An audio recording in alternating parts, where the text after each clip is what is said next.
Merci beaucoup. Donc nous sommes très heureux d'être parmi vous. Nous étions là hier soir, nous sommes là ce matin.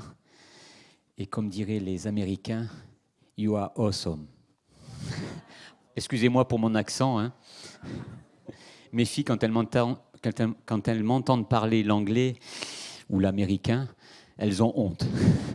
Même des fois le français. Alors excusez-moi, s'il y a des fautes d'orthographe ou de conjugaison, j'ai des problèmes avec le subjonctif, ne vous inquiétez pas, vous pouvez me faire remarquer cela, ça ne me dérange pas. Mais j'aime partager mon cœur.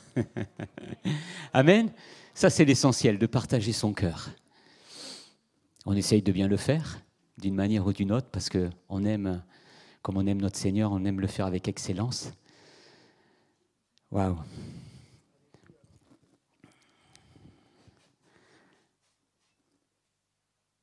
Je sens vraiment la présence de Dieu. Vous aussi?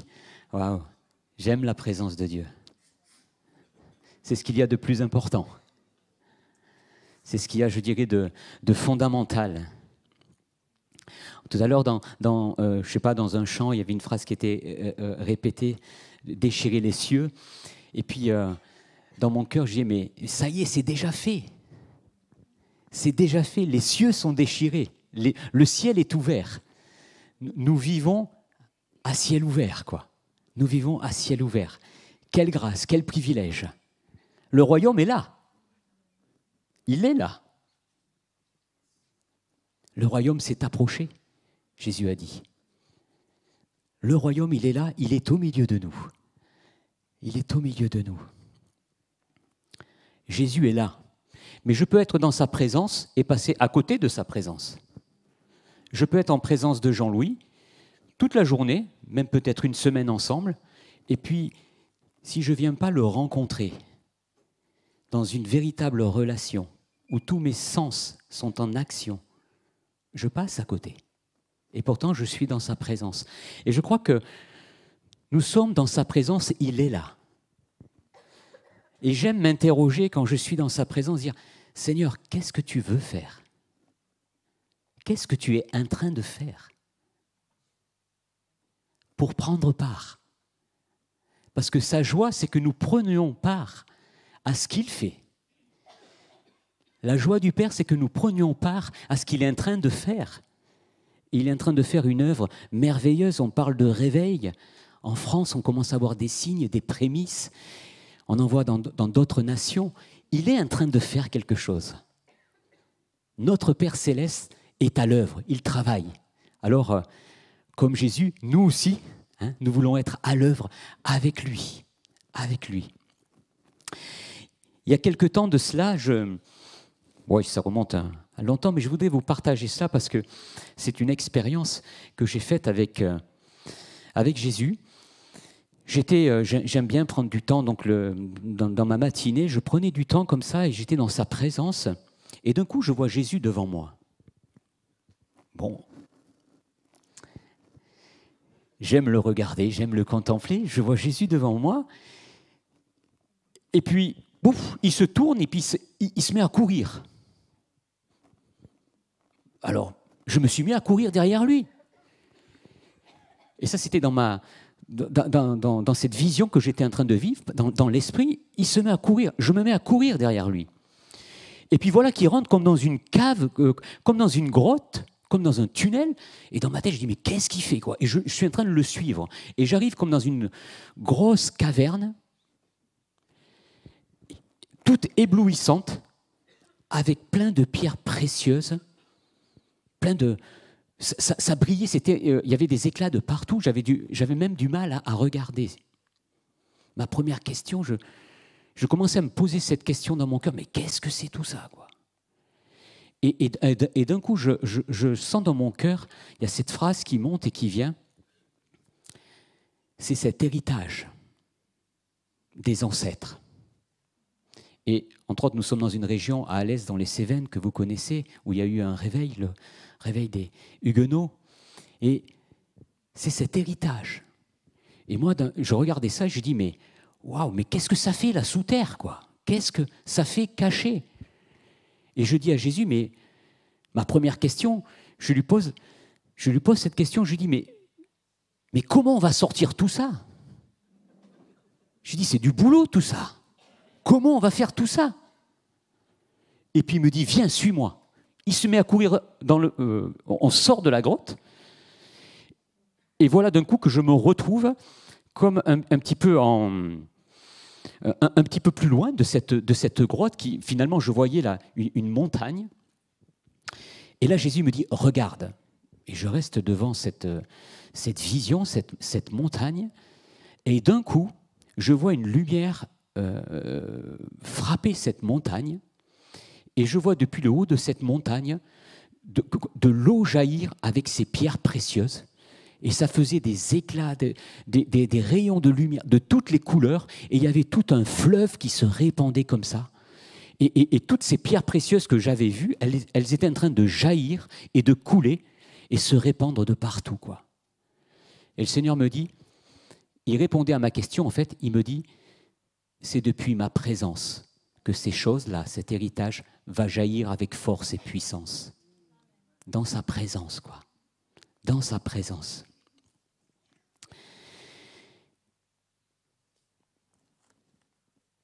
Je voudrais vous lire quelques versets dans Luc. D'abord, je voudrais commencer par Luc. Ce n'est pas mon message, mais je ne sais pas, ça vient sur mon cœur. Donc on va voir ce que l'Esprit veut faire.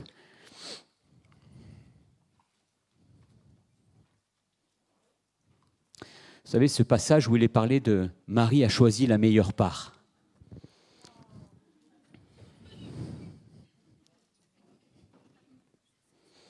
J'avais presque envie de prendre Éphésiens 3, parler sur l'amour, mais non. C'est une blague. Donc, la meilleure part. Pendant qu'ils étaient en route, au verset, excusez-moi, c'est Luc 10, verset 38. Pendant qu'ils étaient en route, Jésus entra dans un village. Là, une femme nommée Marthe l'accueillit dans sa maison. Elle avait une sœur appelée Marie. Celle-ci vint s'asseoir aux pieds de Jésus. Et elle écoutait ce qu'il disait. Pendant ce temps, Marthe était affairée aux multiples travaux que demandait le service. Elle s'approcha de Jésus et lui dit « Maître, cela ne te dérange pas de voir que ma sœur me laisse seule à servir? Dis-lui donc de m'aider. » Mais le Seigneur lui répondit « Marthe, Marthe, tu t'inquiètes et tu t'agites pour beaucoup de choses. Il n'y en a qu'une seule qui soit vraiment nécessaire. Marie a choisi la meilleure part et personne ne la lui enlèvera. » Amen. Je ne pense pas que là, Jésus veut mettre en opposition servir et demeurer dans sa présence. Mais dans cet instant présent où Jésus est là, comme ce matin, on peut s'affairer à un tas de choses, et des choses légitimes, louables, comme Marthe, elle s'affairait pour servir Jésus, peut-être pour lui faire plaisir. Et dans nos vies, c'est un petit peu comme ça aussi, nous faisons des choses, plein de choses, et nous nous activons avec ce désir légitime et louable de servir Jésus, de lui faire plaisir, parce que nous l'aimons. Et Jésus pourtant lui dit, Marthe, ce qui est important, et c'est ce que Jésus aime nous rencontrer. C'est sa passion. Il est passionné avec chacun d'entre nous. Notre Père est passionné avec chacun d'entre nous. Il aime nous rencontrer. Il aime nous regarder. Il aime nous parler. Il aime nous toucher. Dieu est un être relationnel. Il nous a créés à son image, des êtres relationnels. Donc, nous sommes appelés à vivre une relation avec lui. C'est la chose première. C'est la chose première. Et voilà que Marie, elle a choisi la bonne part. Qu'est-ce qu'elle a fait? Elle a mis de côté le service. Elle a bien dû voir que sa sœur s'activait et peut-être elle passait à côté de Marie. Et elle devait peut-être entendre sa sœur râler. hein, jusqu'au point qu'elle demande, mais tu peux lui dire quand même de m'aider. Non, Marie, elle était là et son désir, c'était de rencontrer Jésus. C'est de vivre une relation avec lui. Pourquoi c'est important ? Parce que c'est dans cette relation que la vie, c'est dans cette relation, au contact avec Jésus, que la vie jaillit. C'est comme si on prenait cette image, c'est dans Ézéchiel 45, où il est parlé, je pense que vous connaissez ce passage-là, où il est parlé du temple, et il y a cette vision hein, où il y a l'eau qui sort du temple. Et cette eau qui sort du temple, plus elle s'éloigne, plus elle s'en va vers la région, elle devient de plus en plus profonde. Hein, et vous connaissez la suite de l'histoire.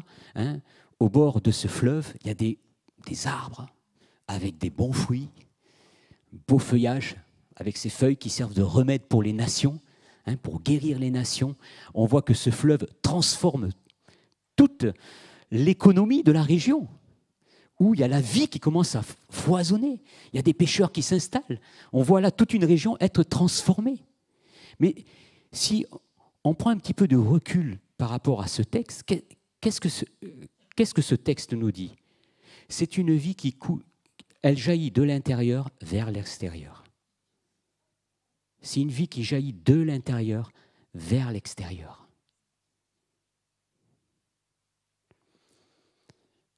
Et nous sommes appelés à transformer ce monde, cette nation, la France, et les autres nations. Mais comment pensons-nous transformer ce monde ?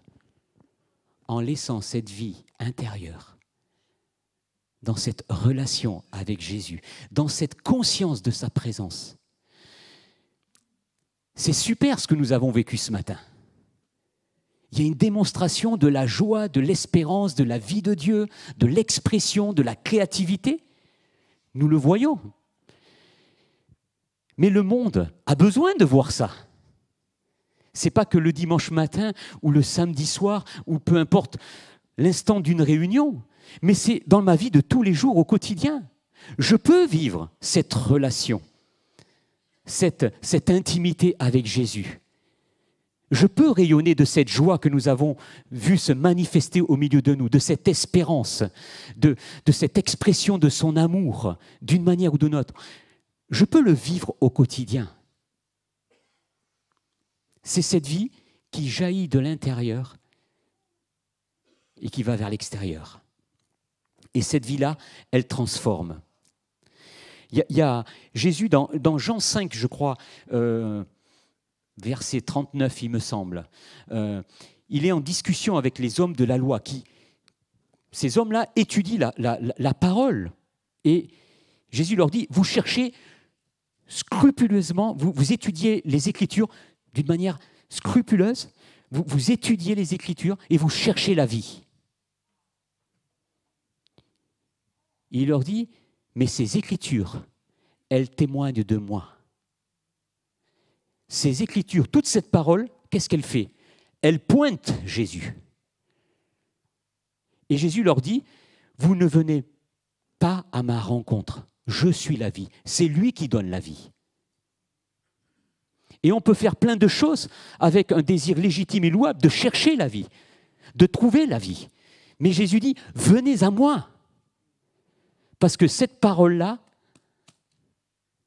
comme les pharisiens de l'époque étaient en train de l'étudier parce qu'ils cherchaient la vie, il y avait un véritable désir, un désir sincère. Jésus leur dit, ces Écritures me pointent, elles témoignent de moi. Et vous ne venez pas à moi, qui suis la vie, la source de toute chose. Jésus nous appelle à venir d'une manière permanente à cette rencontre. Venez à moi, vous tous qui êtes fatigués et chargés, et je vous donnerai du repos.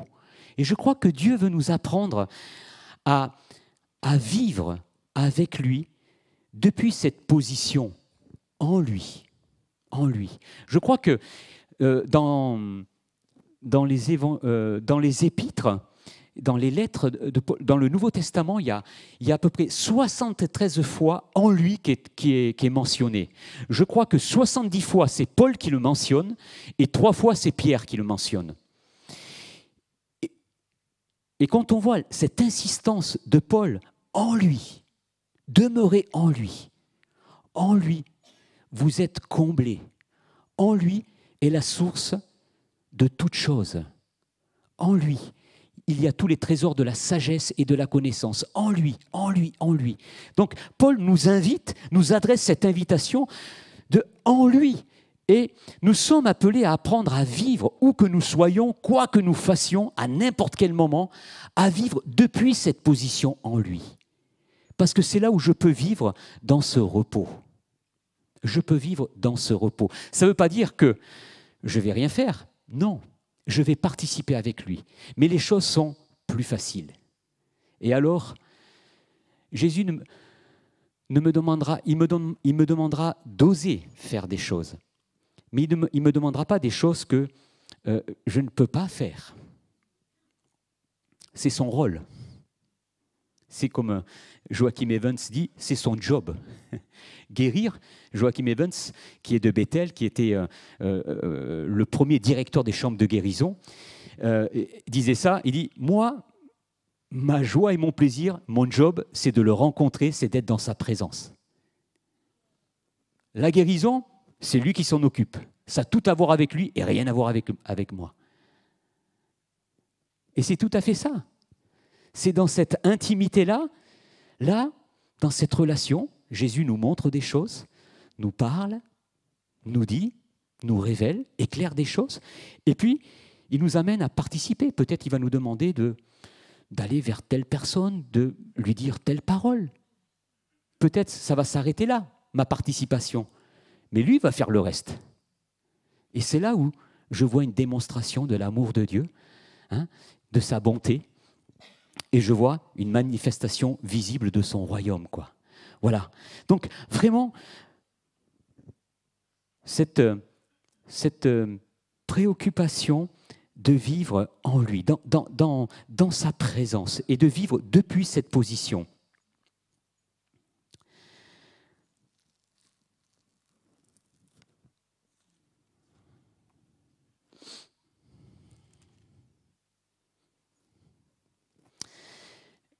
Quand on regarde la vie de Paul,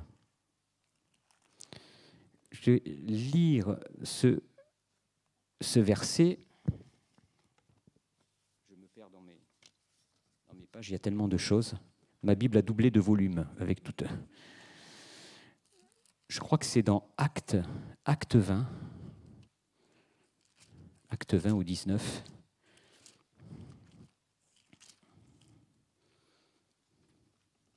Oui, voilà. C'est là où il nous est parlé de Paul. Et on voit que Paul enseigne pendant 2 ans à Éphèse. Et il est dit dans Acte 19, verset 10, « Cela dura 2 ans, si bien que tous les habitants de la province d'Asie, tant juifs que grecs, entendirent la parole du Seigneur. Dieu faisait des miracles extraordinaires par les mains de Paul. On allait jusqu'à prendre des mouchoirs ou du linge qu'il avait touché pour les appliquer aux malades. Ceux-ci guérissaient et les mauvais esprits s'enfuyaient. » Waouh! On a envie de vivre ces choses-là. Nous avons le même esprit, il ne l'a pas changé. Et il veut faire encore plus. Il veut faire encore plus, notre Seigneur, notre Papa. Il veut faire encore plus.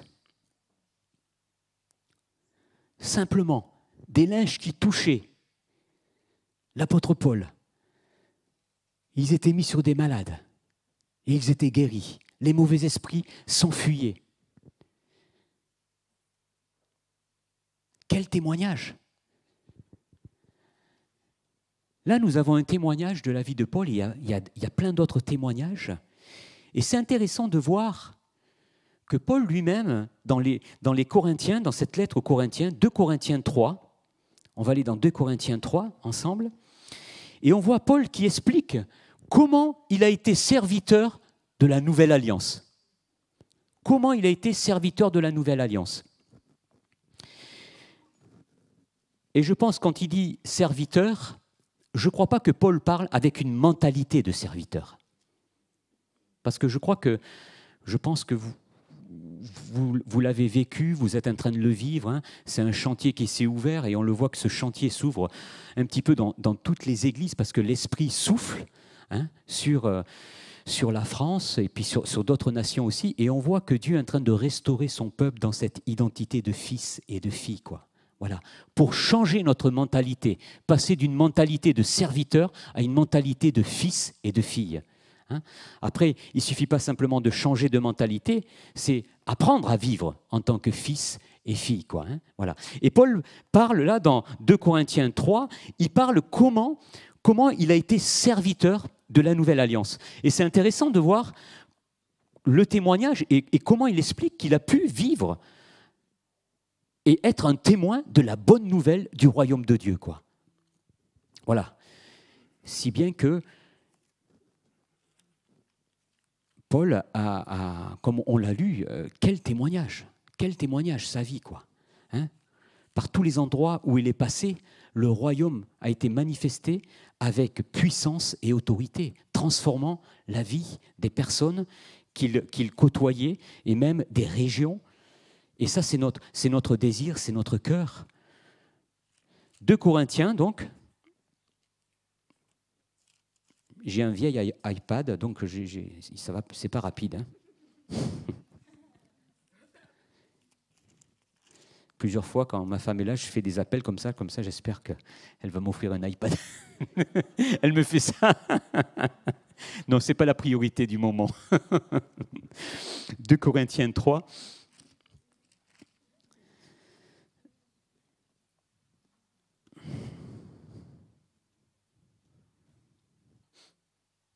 « 2 Corinthiens 3, verset 4, verset 6. Paul nous dit « Telle est l'assurance que nous avons par le Christ devant Dieu. Cela ne veut pas dire que nous puissions nous considérer par nous-mêmes à la hauteur d'une telle tâche. Hein. Au contraire, notre capacité vient de Dieu. C'est lui qui nous a rendus capables d'être les serviteurs d'une nouvelle alliance, qui ne dépend pas de la loi avec ses commandements écrits, mais de l'esprit. Car la loi avec ses commandements écrits inflige la mort, l'esprit, lui, communique la vie. » Un petit peu plus bas, il expliquait que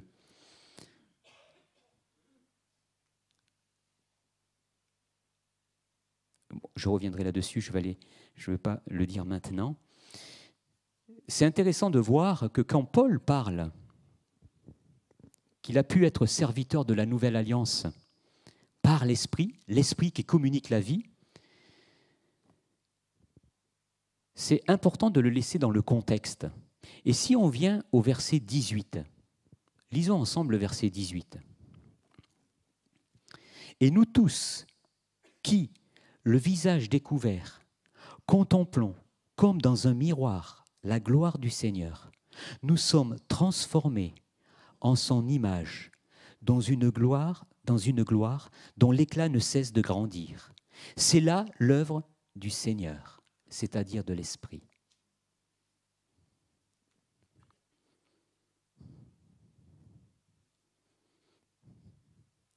Donc l'Esprit dont Paul parle, c'est l'Esprit que nous retrouvons au verset 17 et 18. C'est le Seigneur. En effet, cette nouvelle alliance nous invite là aussi à venir le rencontrer, Jésus-Christ, à venir le contempler. Et nous avons un libre accès. Il n'y a pas des horaires. Il n'y a pas des jours précis. C'est en illimité. C'est une illimitée G. Il y a la 3G, 4G, illimité, illimité G.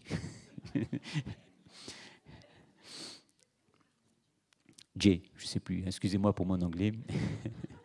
Vous voyez ça avec ma femme qui, elle, parle plus couramment l'anglais que moi. c'est illimité. Qu'est-ce que l'apôtre Paul veut nous dire? Cette nouvelle alliance nous invite en permanence à venir dans sa présence, à le contempler lui, à contempler sa gloire, à vivre, à expérimenter cette présence. Et je dirais, quand on parle de cette présence, c'est toutes les choses qui sont en lui. Parce que quand on parle de paix, de joie, il est la paix, il est la joie, il est l'amour. Quand on parle de générosité, il est la générosité, il est la vie en abondance, il est la guérison. Et on peut énumérer un tas de choses derrière. Donc c'est venir rencontrer ce qu'il est. Il est la parole vivante. Il est la parole vivante. C'est quand je le rencontre que cette parole-là que je lis, elle est activée en moi. Cette parole étant activée en moi, eh bien, elle ne peut pas rester là à l'intérieur. Elle se traduit d'une manière ou d'une autre, avec puissance et autorité. Il est la parole vivante. Il active en moi cette parole. Là, dans cette présence, dans ce bain, qu'est-ce qui se passe? Je suis transformé. Ça, c'est l'œuvre de l'Esprit. L'Esprit, le Seigneur. On est transformé de gloire en gloire, de manière progressive. Et on ne revient pas en arrière. Ça, ce n'est pas dans le planning. Ce n'est pas au programme, quoi. Ce n'est pas comme certaines évaluations à l'école où des fois, ça faisait ça. Non, c'est de progrès en progrès. Dans les versets précédents, il est parlé de Moïse. Moïse qui avait une compréhension que la chose essentielle, fondamentale, c'était la présence de Dieu. Si bien qu'il a dit, si tu ne viens pas avec nous, il n'est pas question qu'on bouge, quoi. Pourtant, Dieu lui dit à un moment donné, j'enverrai un ange et vous atteindrez l'objectif, le pays promis. Il a dit, mais moi, c'est pas l'objectif, c'est ta présence, quoi. Parce que c'est sa présence qui nous différencie des autres. Et pourtant, donc, ce Moïse qui avait compris cette chose fondamentale de la présence de Dieu, il était transformé, lui aussi, quand il venait dans cette présence-là, il parlait face à face avec Dieu, comme un ami. Waouh! Déjà, il était un précurseur de la nouvelle alliance. Il était un précurseur de la nouvelle alliance. Et il est dit que lui-même, quand il ressortait, son visage rayonnait, au point qu'il devait se cacher son visage. Mais c'était une gloire passagère. Mais nous, ce n'est pas une gloire passagère. C'est une gloire qui ne cesse de grandir, de gloire en gloire. Dans sa présence, nous sommes transformés. Ça nous échappe. Dans sa présence, ce qui est important, c'est de ne plus être en contrôle. C'est lui qui fait une œuvre en nous, cette œuvre de transformation. Le mot grec qui est employé, le mot transformé qui est employé ici, c'est le même mot qui est employé quand Jésus monte sur la montagne avec ses disciples. Il est parlé de la transfiguration. C'est le même mot, transfiguration.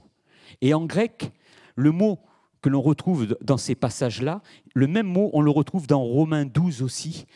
Ne vous laissez pas modeler par le monde actuel, mais laissez-vous transformer par le renouvellement de l'intelligence. C'est le même mot aussi, et c'est en grec, c'est métémorphaté. Je vais vous rassurer, je n'ai pas fait du grec. J'ai cherché un petit peu. Métémorphaté. Et métémorphaté, ça veut dire changer de forme, changer d'aspect. C'est-à-dire revêtir une forme d'une autre nature. C'est intéressant. Revêtir, changer d'une autre nature. De quelle nature? D'en haut. D'en haut. Notre vie, elle est d'en haut. C'est pour ça que l'apôtre Paul dit que vos pensées tendent vers les choses d'en haut.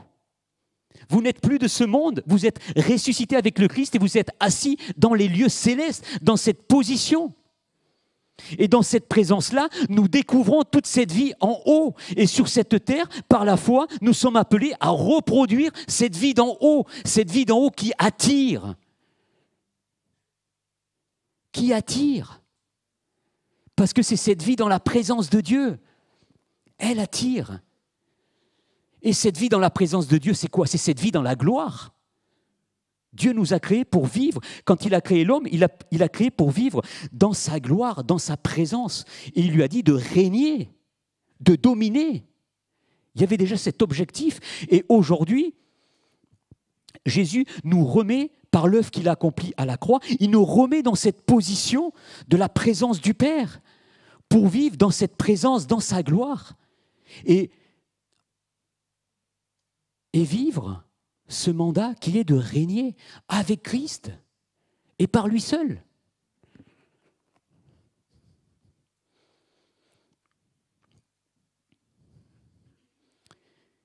Donc là, dans cette présence, qu'est-ce qui se passe?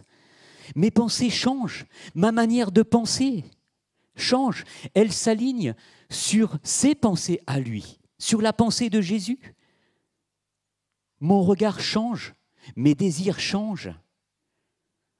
En fait, je suis transformé à son image de gloire en gloire, comme je viens de le dire. Et donc, nous rayonnons de lui. Et alors, cette vie qui rayonne, cette vie qui jaillit, elle attire, elle touche. Et je crois que ça, c'est un défi, je crois, parce que je ne sais pas quel est votre arrière-plan ou votre culture d'église, mais je viens avec mon épouse d'une culture d'église qui était beaucoup basée sur le faire. Sur le faire, quoi, avec une certaine pression. Et là, en fait, en venant dans sa présence, on réalise qu'on a inversé les choses. On a inversé les choses. Et souvent, on faisait pour être. Avoir une identité, une personnalité, ou pour que la vie vienne, ou pour que ceci, cela. Mais là, dans sa présence, les choses sont inversées. Dans son royaume, les choses sont inversées. C'est être véritablement qui nous sommes. Et parce que nous sommes transformés et nous recevons dans cette transformation cet ADN du ciel, alors naturellement, il y a une vie qui jaillit. Et elle se traduit par différentes expressions, actions, peu importe la forme. Mais en tout cas, quand elle jaillit et qu'elle se répand, elle touche. Elle touche. Ça ne peut pas faire autrement que toucher, changer autour de nous, quoi. Voilà. Donc, je pense que c'est plus une question d'être et de vivre véritablement ce que nous sommes. Et il y a cette vie qui jaillit naturellement. C'est pour ça qu'il y a ce verset qui dit dans Romains 8, je crois que c'est au verset 17 ou 18, il est parlé que l'univers entier attend la révélation des fils. La réponse, oui, la réponse c'est Jésus. Mais Jésus à ce monde veut donner une réponse au travers de nous. Jésus veut continuer à bénir, Jésus veut continuer à transformer, à toucher, à faire connaître le Père, mais au travers de nous. Au travers de nous. Et nous sommes appelés, à la suite de Jésus, comme Jésus, à vivre cette vie de fils et de filles. À être dans ce monde ses fils et ses filles. Parce que le monde attend avec impatience la révélation des fils et des filles. Et des fois, on est surpris, pas tant en faisant, mais plutôt en étant. Où il y a, je suppose que vous l'avez déjà expérimenté, waouh, mais chaque fois que je suis dans ta présence, je ne sais pas, je sens une paix. Mon épouse, ma femme, elle a eu un témoignage à son travail et on lui a dit, elle est infirmière, elle travaille dans une maison de retraite et elle dit, chaque fois que tu viens travailler, l'atmosphère change. Mais c'est ça. Elle n'a pas eu besoin de parler. Alors des fois, Dieu nous demande de parler ou de faire quelque chose. Ce qui est important, c'est quand nous faisons quelque chose ou nous disons quelque chose, c'est que lui, hein, lui-même Jésus, attendez, des fois on veut être plus spirituel que Jésus. Jésus lui-même, il dit, tout ce que j'ai fait, tout ce que je dis, je ne le fais pas de ma propre initiative. C'est lui qui le dit. Alors imaginez dans votre tête, là, balayer les évangiles, regardez tout ce que Jésus a fait, et même il est dit dans un verset que si on voudrait raconter toutes les œuvres qu'il a fait, ben, le monde ne pourrait pas contenir les livres, quoi. Donc, tout ce qu'il a fait, ce n'est pas de sa propre initiative. Il vivait lui aussi dans la présence du Père. Lui-même, il dit à un moment donné, il témoigne dans Jean 14 ou Jean 16, il dit, mais les œuvres que j'ai faites, là, à un moment donné, j'étais perdu quand je lisais ces versets, parce qu'il dit, les œuvres que je fais, ce n'est pas moi qui les fais, c'est le Père, c'est les œuvres du Père. Je dis, mais attends, mais c'est lui qui les fait, c'est le Père qui... Mais il vivait dans la présence du Père.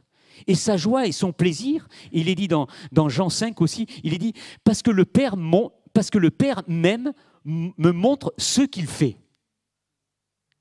Parce que le Père même, parce que le Père nous aime, il nous montre ce qu'il fait. C'est sa joie de nous montrer ce qu'il fait. Et Jésus vivait comme cela, en tant que fils, dans la présence du Père, par le Saint-Esprit aussi. Par le Saint-Esprit. Il était rempli, il était plein du Saint-Esprit. Et alors, sa joie et son plaisir, c'était de s'occuper des affaires de son Père et de faire ce que le Père lui montrait, de dire ce qu'il entendait que le Père était en train de lui dire ou de l'enseigner. Donc c'est ça qui est important, c'est de faire ce que Dieu nous montre de faire. Lui, il a des bons plannings.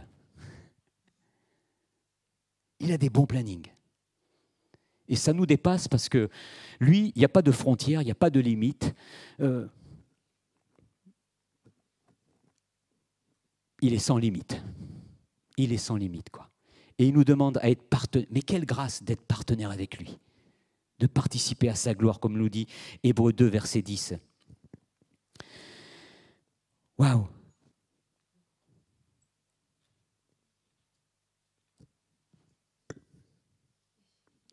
Oh! Bon. Je vous partage mon cœur.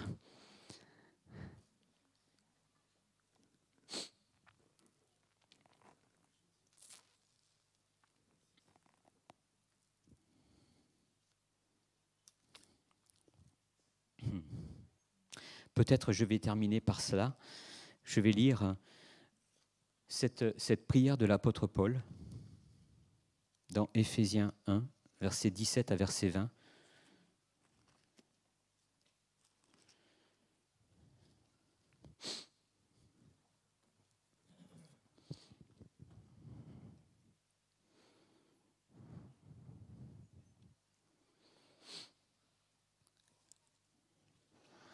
L'apôtre Paul prie pour les Éphésiens.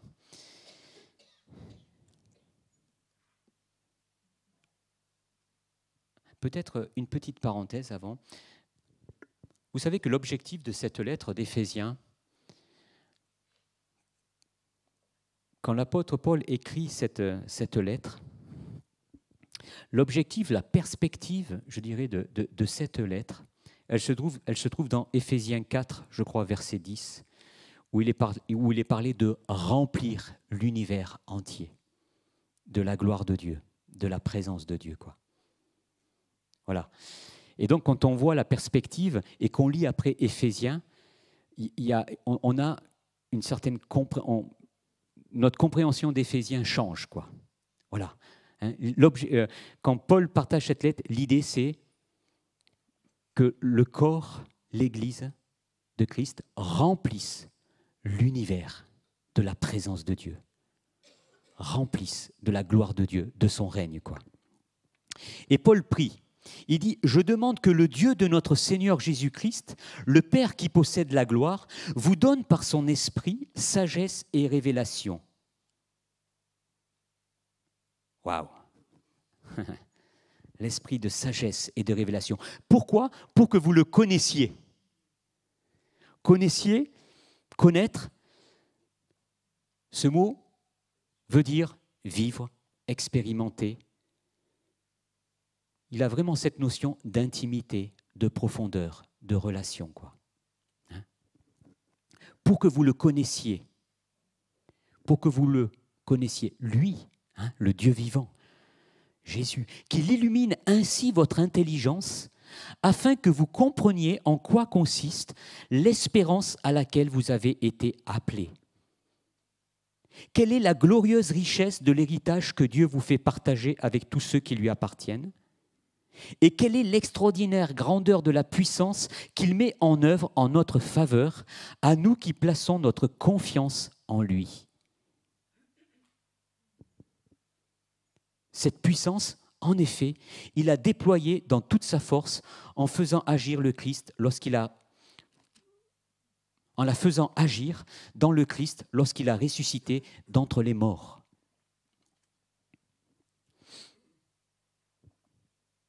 Là aussi, dans ce passage, Paul nous dit que l'esprit de sagesse et de révélation nous est donné. Dans quel but? Là aussi, pour nous amener dans une rencontre. Vous savez, la révélation sans l'expérience reste stérile. Quand Dieu me montre quelque chose, c'est déjà super. Et moi, je me réjouis quand Dieu me montre des choses, je découvre des choses, je suis tout excité, quoi. Je suis comme un fou, quoi. Comme un... Waouh! C'est merveilleux. Mais si j'en reste là, ça reste stérile. Quand Dieu me montre quelque chose, c'est pour que, comment je vais dire, que je le touche, que je le prenne, que je le sente, que je l'expérimente. Parce que alors, ça donne du fruit, quoi. Ça donne du fruit. Voilà. C'est pour ça que là, il est parlé du terme connaître. Esprit de sagesse et de révélation pour le connaître, quoi. Pour le connaître. Et qu'est-ce qui se passe à ce moment-là, quand je commence à recevoir cette révélation, parce que l'esprit de sagesse et de révélation m'est donné, et que j'ose expérimenter, j'ose toucher, j'ose prendre, par la foi, certes, il y a le fruit. Et là, qu'est-ce qui se passe? Il est dit que, alors, mon intelligence est renouvelée. Ça veut dire quoi? Selon certains passages, il est dit que les yeux de mon cœur sont illuminés, hein, sont éclairés. Mon intelligence, c'est-à-dire que ma pensée, je commence à changer de pensée. Ma pensée s'aligne sur sa pensée. Ma pensée s'aligne sur sa pensée. Et alors là, nous comprenions notre appel. À quoi nous sommes appelés? Quelle est l'espérance à laquelle nous sommes appelés? Cette vie de fils dans la présence du Père. Avec tout ce qui est dit après, là nous pouvons aussi comprendre l'héritage auquel nous avons part. Le Père nous dit, mais tout ce qui est à moi est à vous. Tout ce qui est à moi est à vous. Ne nous comportons pas dans la maison du Père comme le fils aîné dans la parabole du fils prodigue, où il travaillait avec cette idée de mériter. Mais j'ai fait tellement de choses et tu ne m'as rien donné. Mais il ne connaissait pas le cœur du Père. Et le Père lui dit, mais mon fils, tout ce qui est à moi est à toi.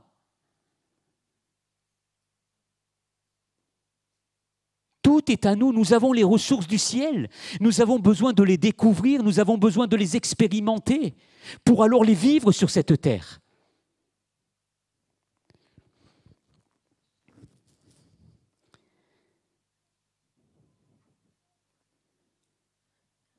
Et ce qu'il y a de beau, c'est qu'il est marqué ensemble aussi. Ensemble, dans la lettre des Éphésiens, je me régale de la lire parce qu'il y a en permanence ce côté individuel et communautaire. Et il y a une stimulation individuelle et communautaire, ensemble aussi, mais aussi ramenée à chacun d'entre nous, quoi. Parce que nous avons part, nous prenons part à la vie du corps. Mais ça commence par chacun d'entre nous. Et là, c'est impressionnant aussi. Cette puissance qui a ressuscité le Christ d'entre les morts, cette puissance, elle nous est disponible. Waouh, elle nous est disponible. Seigneur, que nous puissions encore recevoir la révélation de ces choses d'en haut, pour que nous vivions pleinement notre appel, l'espérance à laquelle nous avons été appelés, que nous puissions entrer dans notre destinée, que nous puissions être là où tu nous places, dans notre travail, au lycée, au collège, dans la rue, peu importe. Seigneur, que nous soyons ces fils et ces filles qui vivent pleinement leur destinée. Seigneur, comme cette image de cette eau qui coule du temple, que cette vie intérieure, ta vie, Jésus, en nous, par la puissance du Saint-Esprit, puisse jaillir, prenant au travers des uns et des autres l'expression qu'elle doit prendre, la couleur, l'odeur qu'elle doit prendre, peu importe, mais c'est toi qui es vu, Jésus. C'est toi, que nous puissions offrir, là où nous sommes, une rencontre avec toi, à chaque personne. Seigneur, tu es tellement bon. Tu désires encore que ta bonté soit répandue massivement sur cette terre. Et tu nous y appelles pour prendre part. Quelle grâce, quel privilège. Quelle grâce.